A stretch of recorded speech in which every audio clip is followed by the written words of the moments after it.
Wow, I really like this. I could see myself owning one of these.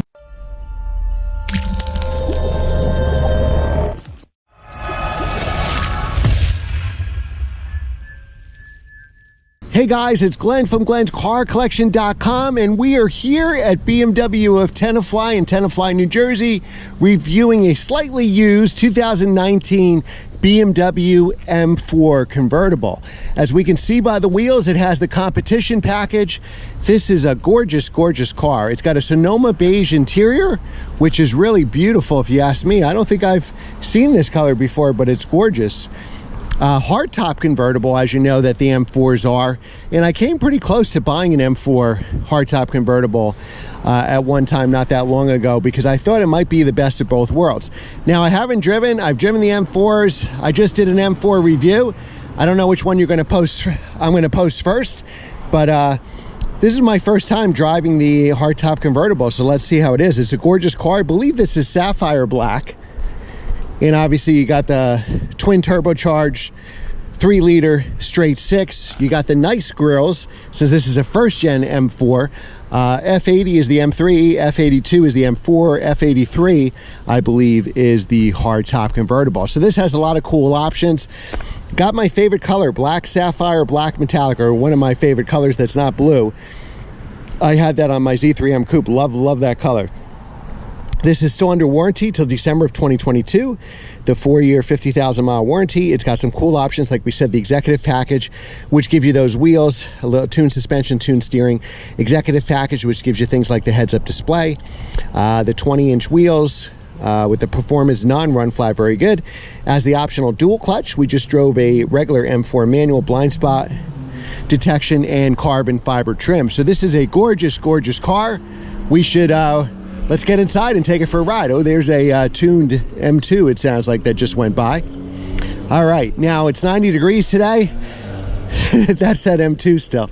It's 90 degrees today, and you don't want to hear wind noise. So let's put the top up and see how long it takes.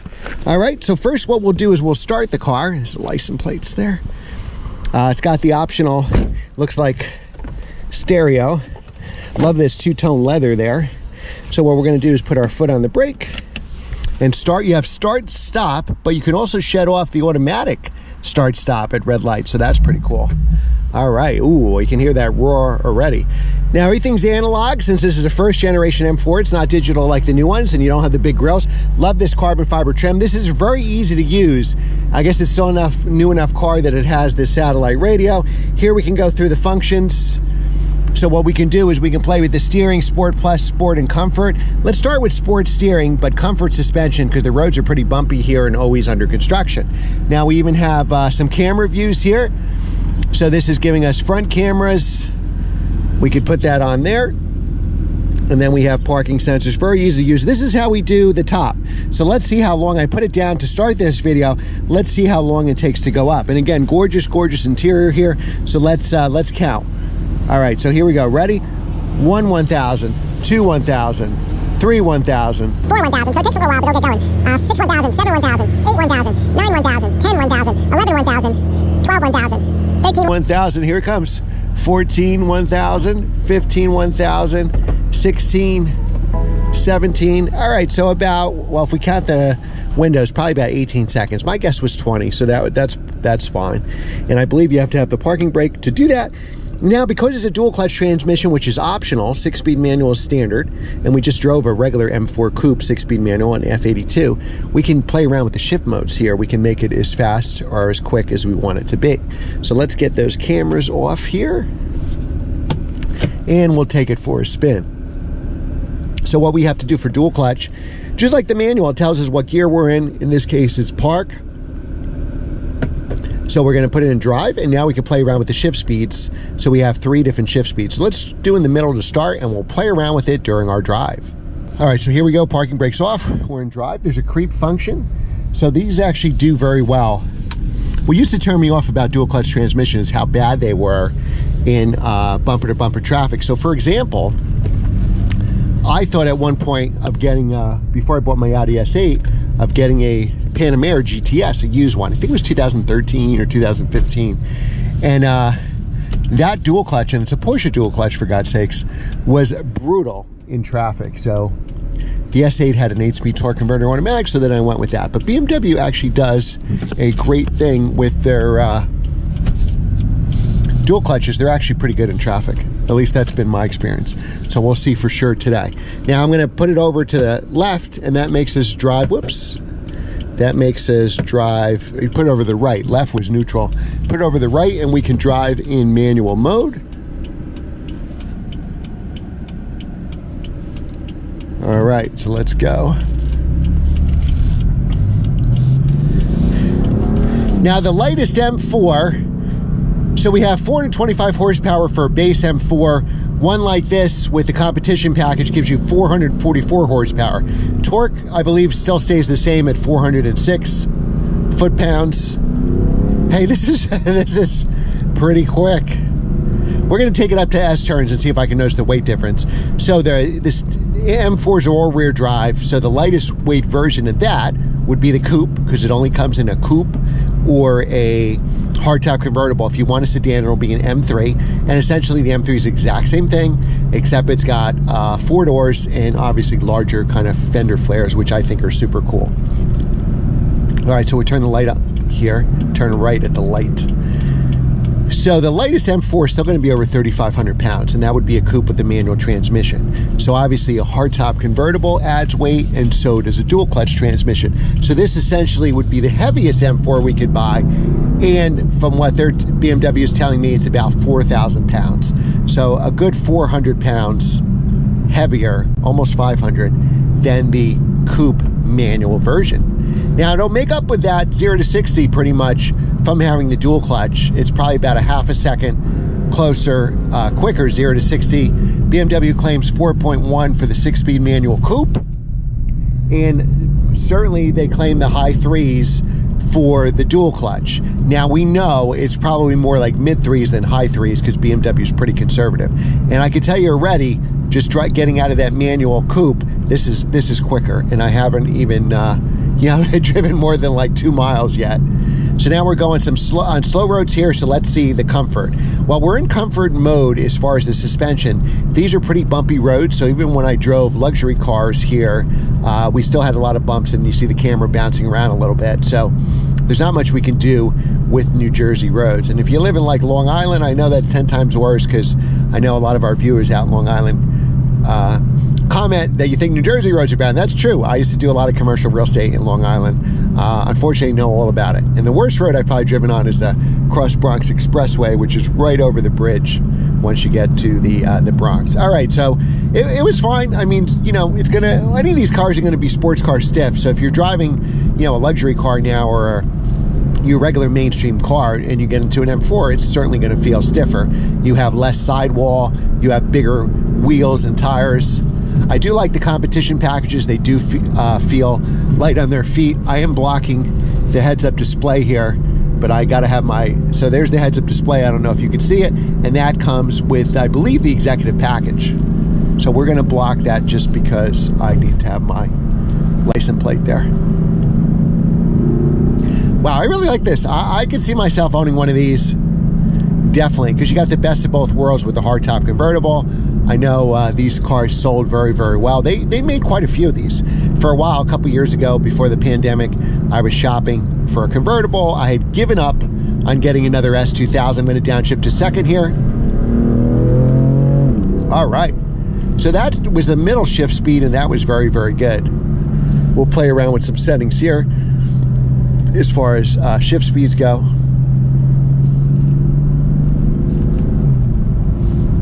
So now we'll go into the other setting, and we'll go up and down through the gears. Obviously, it's rev matching all the gears for you. I'm pretty impressed. I thought this was going to feel too heavy, and it really hides its weight well. All right, so we'll get to an open road here. We'll change the shift speeds one more time, and again, it's right on the gearbox there, so very easy to do. All right, so now the shifts are going to have a little kind of pop to them, so let's see. All right, so let's accelerate. Wow, I almost lose traction here. So that's the most brutal shift form there. Wow. And this is going to be the most laziest So when we shift, it's nice, almost comfortable. Does a really good imitation there of an automatic transmission. Now, if it wasn't 90 degrees out and you loved a wind noise, because that's all you would hear, because the GoPro picks up everything, I would have the top down. But let's say this is how you're going to use it most of the time, especially if you live in the Northeast, because the weather's crappy 80% of the time and not convertible type of weather. So this hardtop is really good because it's very insulated. I would never know. I just got out of the coupe and I wouldn't know that I wasn't driving the coupe. That's how much it reminds me of the coupe. And with the hardtop instead of a soft top, it doesn't feel hotter or colder because of that soft top. You don't have to worry about any leaks. BMW does a great job. They've been making hardtop convertibles for years, so it's very reliable and you don't have to worry about any of those actuators breaking. All right, so I think the best shift mode is kind of the middle of the three modes.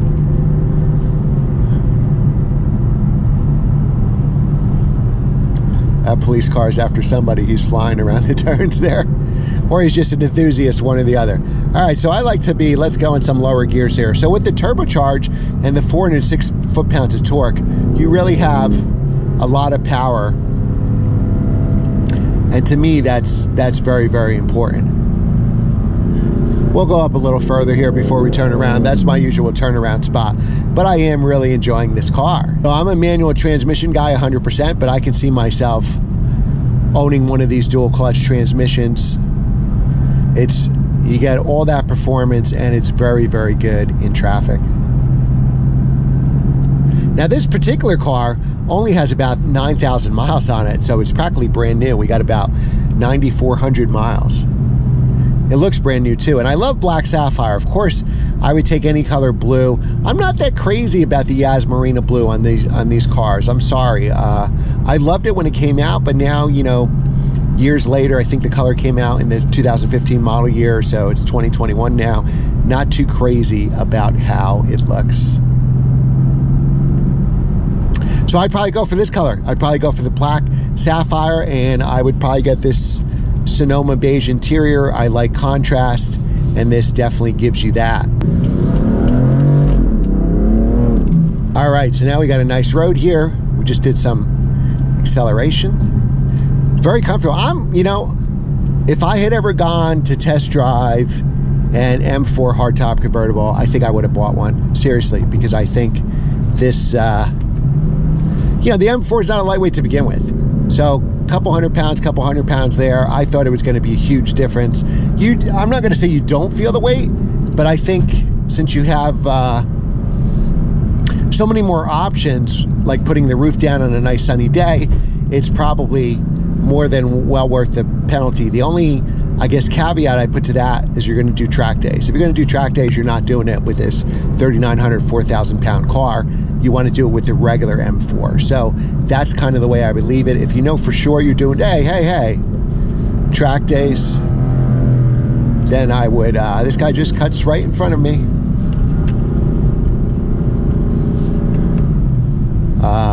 If you're going to do track days, then obviously, of course, you want the coupe. You don't want a hardtop convertible. But I can tell you, if you're not going to do track days, I think you definitely should consider the hardtop convertible. All right, so I really like this car. You know, maybe it's summer and it's 90 degrees out and I'm filming this, you know, in July. So maybe I'm just smitten with that. You know, I've really loved, even though I would always consider myself a coupe guy, having the S2000 and driving around pretty much every night with that. All right, so let's see. Will it downshift us to first here? Yes, it will. And now we're going to... yeah, so it actually does. I'm really impressed with this dual clutch. These are terrible, terrible bumpy roads. But I'm impressed with the dual clutch of how well it is with traffic, how smooth it downshifts to first gear, how good it is. We haven't really hit traffic, but let's just say around town, when you're doing your errands, this is really, I think would really do well, no problem. All right, so here we're gonna come to an in-town area. I think it always helps to make sure complete stop, that it goes down to first. And the reason for that is I just think that makes the dual clutch more seamless. Now, can you drive these in the winter with winter tires?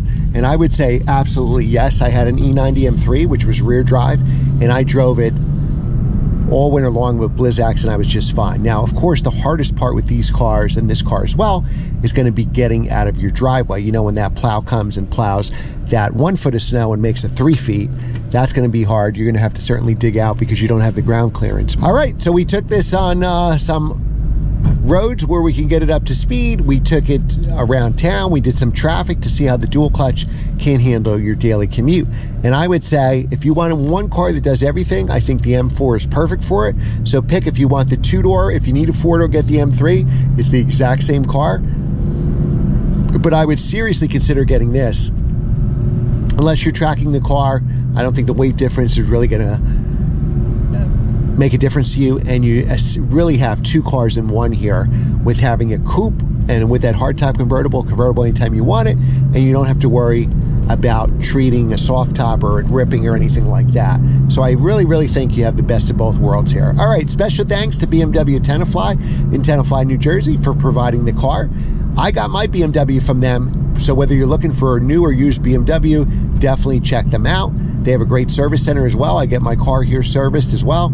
Thanks again for watching, guys. Remember to like, share, and subscribe, and I will see you next time.